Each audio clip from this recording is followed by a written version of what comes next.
What should a college coach look for in a high school athlete or a high school thrower? This is such a loaded question, because I hear coaches all the time say things like, you know, using somebody like Alyssa Wilson as an example. You know, she's one of the best high school throwers that has ever, probably, arguably, the best ever all-around high school girl in the history of the U.S.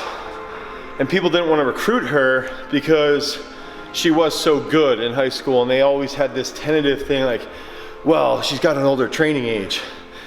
And what's the sad part is with that, and I've even had some of my own athletes where I've had coaches tell me like, I'm not going to recruit any of your athletes because they're so well trained already, or I'm not going to recruit your athletes because, you know, they've already been developed. And it's like, my problem with that is that we comprehend physiology. We know how the human body works. We know that adaptations and physical alterations to the body and defense mechanisms to different stimulus occur at a rapid rate all the way up until 28 to 32 years old.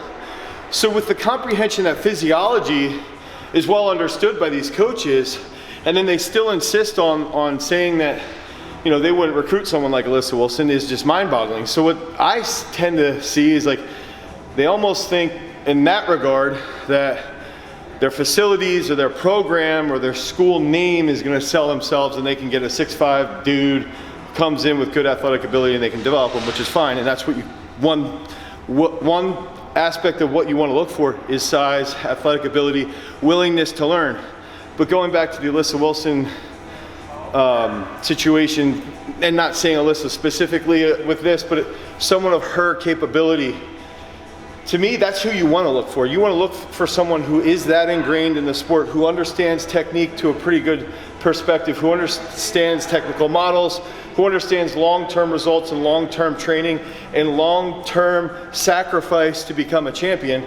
That's who you want. Now the difference becomes someone like that versus this untapped athletic freak, is that the untapped athletic freak, you might be able to develop them more physically, but how well are you going to be able to develop them mentally? And that becomes a problem where you have, you know, there's recently at some Division I schools where there's 19-meter, true freshman 19-meter throwers, and you look at that and you're like, wow, that's a guy that I want. That's the prototype. 4 years later, that guy didn't throw any further, or maybe 10 centimeters further, but he didn't become that 20-50 guy, and that's because maybe he didn't have the mental mindset that needed to become that champion. So if I was a collegiate coach, what I would be looking for is that untapped athletic freak who's willing to learn, but also the freaks that are the untapped mental freaks, the freaks that are able to sacrifice long term. And you have to sit there and say, someone like Alyssa, who's so well developed in high school by Joe Napoli, so someone who's so well developed, you have to sit there as a collegiate coach and say, okay, that person, maybe I don't have to put as much time into them from the physical perspective, but I have to put more time into them and from the mental side, because you've got to keep them more stimulated. You've got to keep them from being, burned out, which I believe is just related to if your coach sucks, or whether or not, they can handle the stress of college with sports. And that's where it becomes a game. It's not about like, I don't want to recruit that person because they're so well developed. Like, they're 18 years old.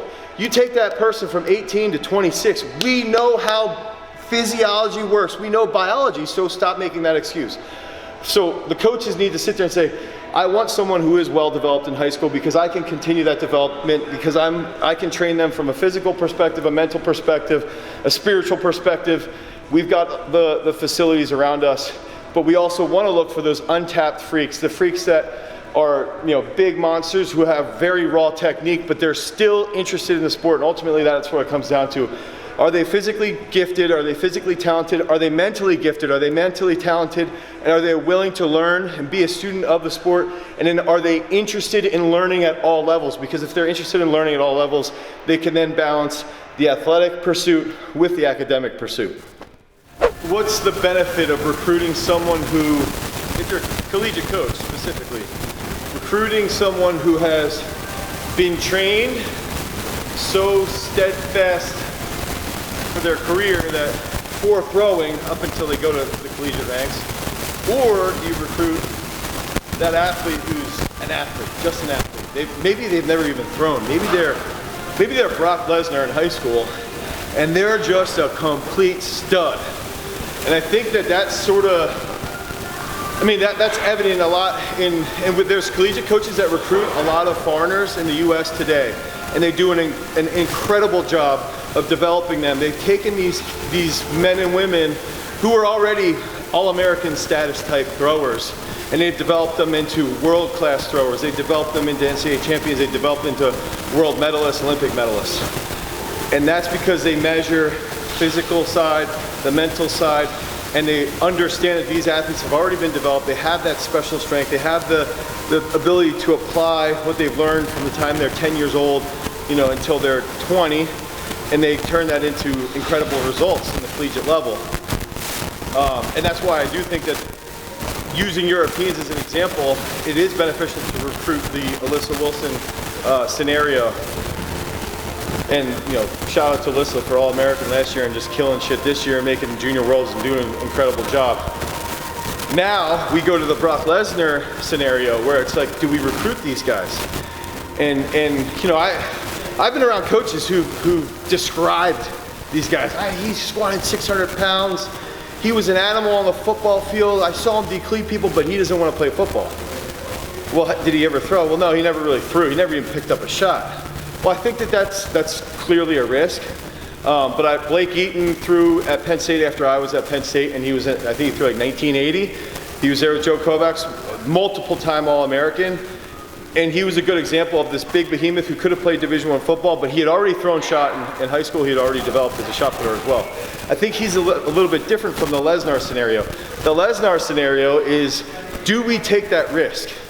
And again, it comes down to how well are they willing to learn? How beat up are they from the sport that they played previously? You know, if you get a baseball player or a football player, dude, their shoulders might be shot. Their backs might be shot from squatting 600 pounds like this, doing quarter squats. Their groins might be destroyed. Their hips might be banged up. Their knees might be hurt.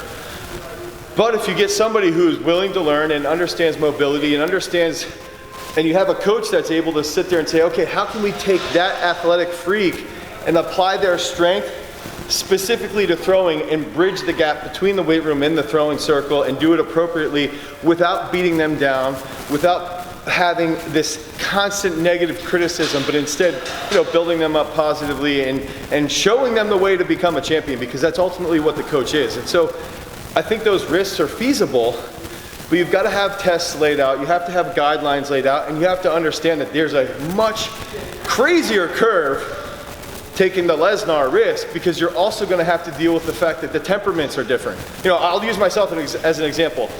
I was recruited to play Division I football. My temperament is more geared towards football. I was always a bang your head and go. I very minimal technical understanding until I was 30, 32 years old. And that's the factor, is that as a coach, when you bring in that athletic freak, you have to recognize that these freaks have gotten through life from a physical perspective of physical dominance. And if you don't understand that they've used their physical dominance to be excellent at whatever sport they've played, now when they get into throwing, you have to cater to them and say, look, your physical dominance is great, but technique rules supremely over everybody.